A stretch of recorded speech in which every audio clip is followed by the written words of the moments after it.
Welcome back. Thanks for joining. I appreciate it. And if you haven't yet, please subscribe to my channel. Today I'm going to show you what I did on this Cherokee's front suspension and steering.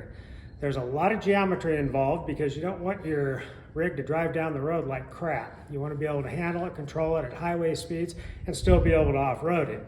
So there's a lot to it, and while I was doing this video I realized I probably should have paid better attention in high school geometry and physics, but I learned it the hard way, so let's get started. All right, there's a lot of geometry and alignment to consider when you're doing axle conversions, suspension conversions.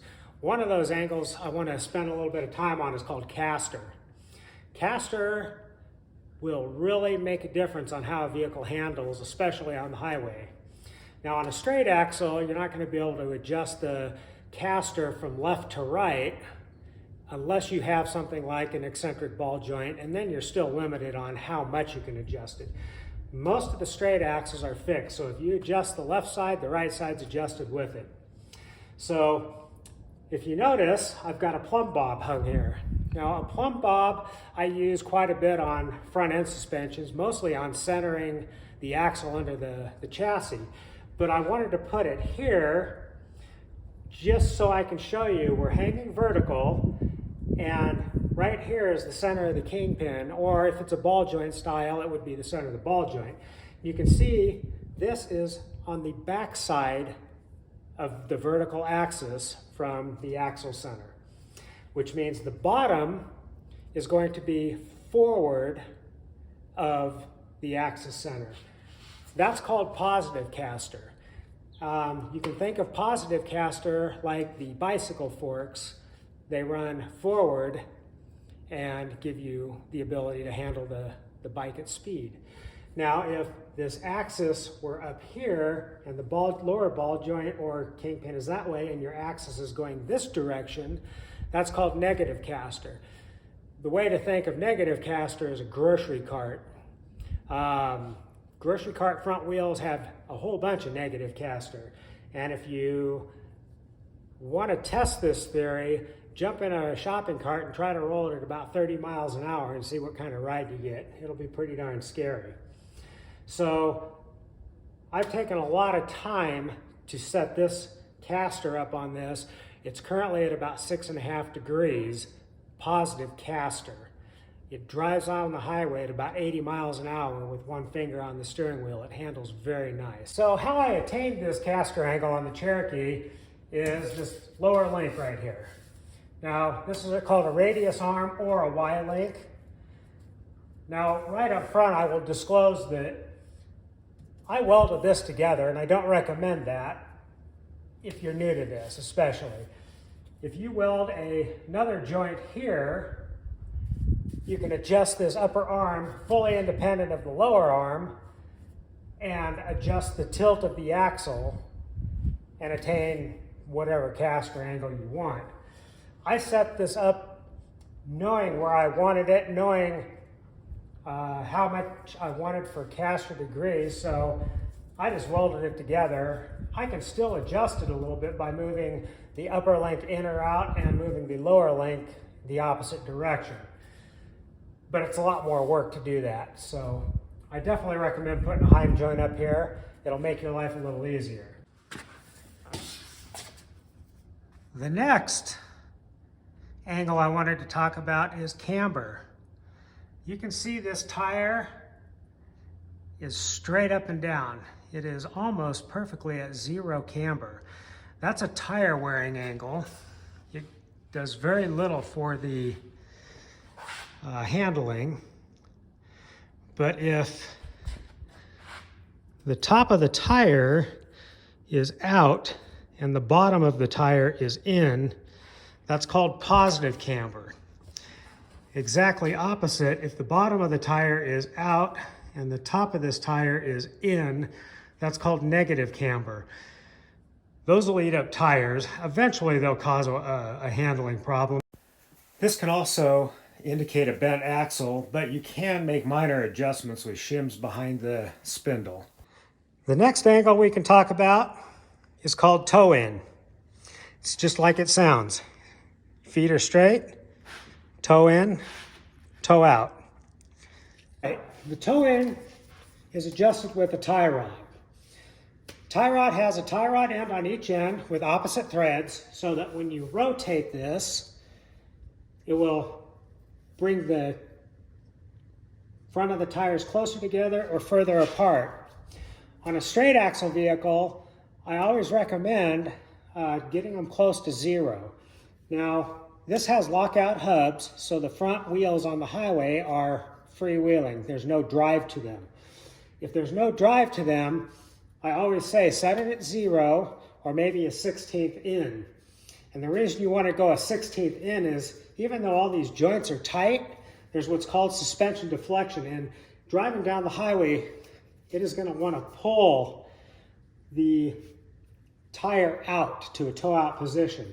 Now a front wheel drive or a full-time four-wheel drive is usually a little bit different. You will usually want to tow those at 0 or slightly out because when this tire is under load turning, it's going to try to pull it in.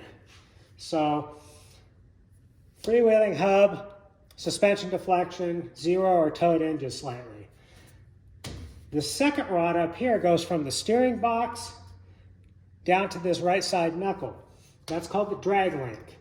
The drag link needs to be centered with the steering box and then adjusted to center of the toe as it's driving forward.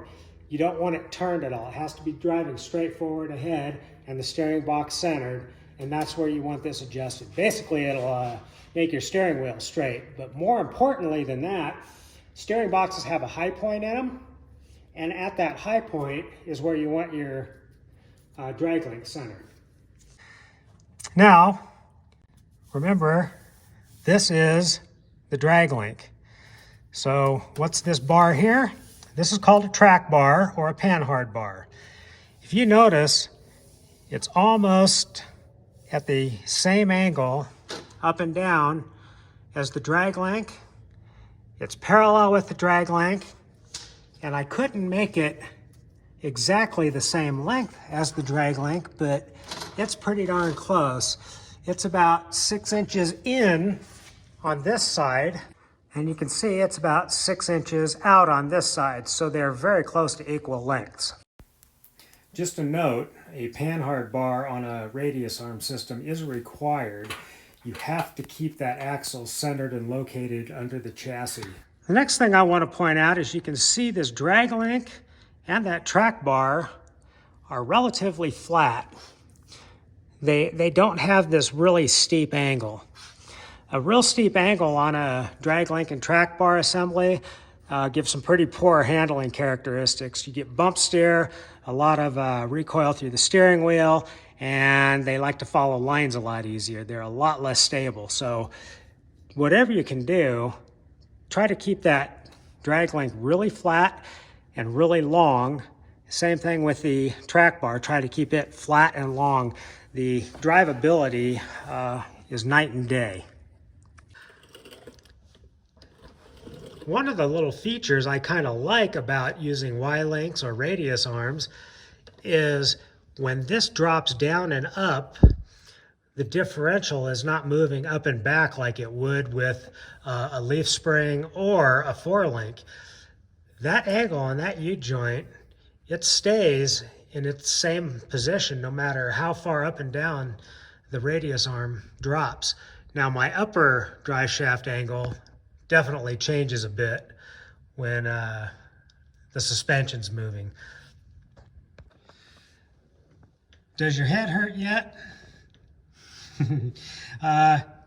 This is the differential up here on the front end. Now, it's not a steering angle, but I wanted to point out something. You see it's got a drive shaft angle. Here to here is my drive shaft angle. It's not too steep. It's got quite a bit of room. You don't want them perfectly straight. You want that grease to be able to move inside that U-joint.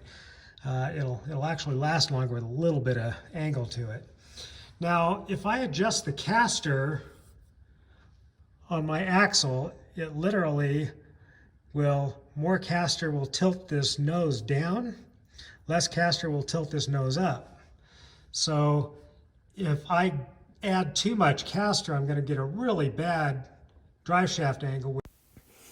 And we'll throw in a little bit of video here in between some of this front end setup. Make it a little more fun to watch without your head exploding. Back to some geometry and physics. In order to get that drag length flat, I mounted a high steer arm to the Dana 60 knuckle. I was still able to use a pretty close to flat pitman arm. It has just a slight amount of drop in it. I don't like using the real steep drop pitman arms. They create a lot of torsional stress. It's easy to break them, and it gives your steering linkage some leverage to create the infamous death wobble. A couple more obstacles and on to the next. A question I get asked a lot is what causes death wobble? And every Jeep owner out there knows what death wobble is. There's a lot of things that'll cause death wobble. Probably the biggest thing I run into is someone will put a good sized lift kit on a Jeep and not compensate for caster. When you put the long lift kit or long springs on a Jeep and you don't compensate your caster angle, you go from say a 3 or 4 degree positive caster to a 0, and basically you're driving a grocery cart down the highway. So that is one thing that will really cause death wobble easily. And when you put a big tire on it, even accentuates the death wobble worse. Some other things that cause death wobble that I found are just bad angles, or angles that are kind of fighting each other. Maybe your track bar and your drag link aren't even, or you've got too much drop in a pitman arm on a steering box. It's starting to flex too much. Most likely there's something loose, either a bushing or a rod end. Make sure everything's tight on the front end. Make sure you have good caster, and make sure you have good drag link and track bar geometry. That's where I always start looking when I have something with death wobble. We're almost there. This is not a steering damper. This is a hydraulic steering assist unit. You can see up here, I've got hydraulic lines tapped into the steering box. They go down to the steering ram, left and right, high pressure, low pressure, and they reverse depending on which direction you turn. These take a ton of the load off of a steering box. They take out that kickback that will break your thumbs on a steering wheel. They will also cover up death wobble. That being said, if you have a problem with death wobble, find out what's wrong first before you put one of these in. When you set up hydraulic steering assist, you want to try to keep the steering ram parallel with the axle tube and parallel with the tie rod, both horizontally, vertically on both planes. That way it pulls evenly. It doesn't overload the ends. It doesn't put force on your tie rod down, up, in, or out, which could bend it. The straighter it is, the better it'll work. Generally on the track bar, I don't like making tabs that are this long, but these 3/8 tabs, and then I gusseted them, and also was able to extend one up into the tower for the coil. This allowed me to drop that down in it, and it lined up really well with the drag link.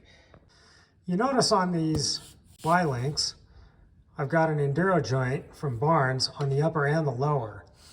Generally for handling purposes and to take some of the load off of the plates and avoid from cracking them out, it's usually recommended that one or the other of these joints be a soft joint, neoprene, polyurethane, something like that. Give it a little bit of flex when it gets into a bind position. I don't really worry much about it. If I need to replace something or weld something, I would just do that. These are coming up on 5 years and I have not had an issue with them yet.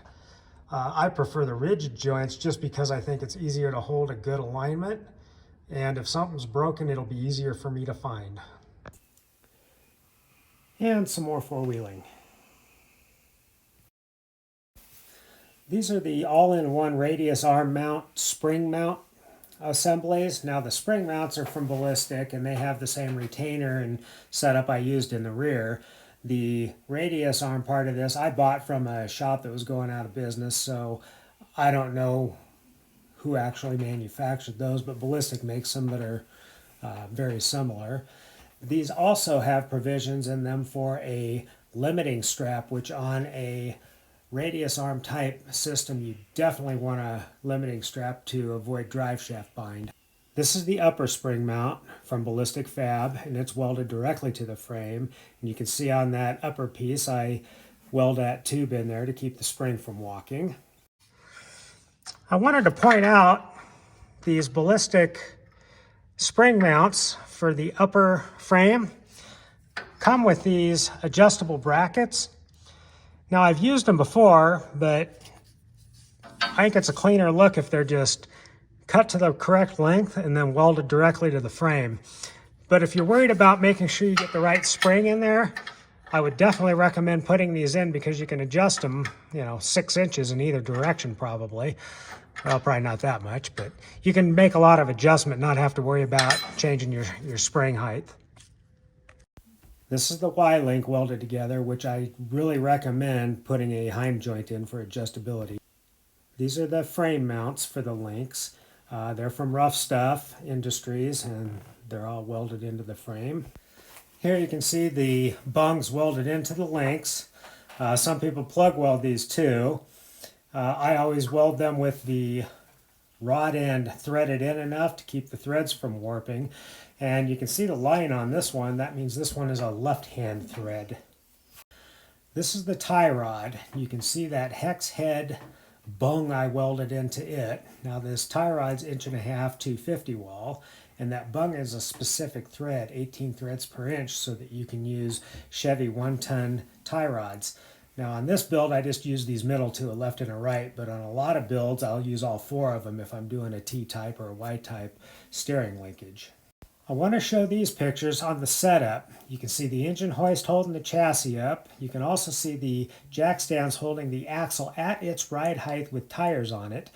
The angle iron is straight angle iron bolted to the hubs to do preliminary checks on the caster and on the toe end. You can also see I've got a plumb bob set there on the frame to center the axle. I've got the drag link in. I've got the track bar mounts going in. I ran out of round tubes, so I used some square tube on those coil mounts so I can keep the spring from walking. And with the engine hoist on it, I can cycle it and make sure it clears and has good travel.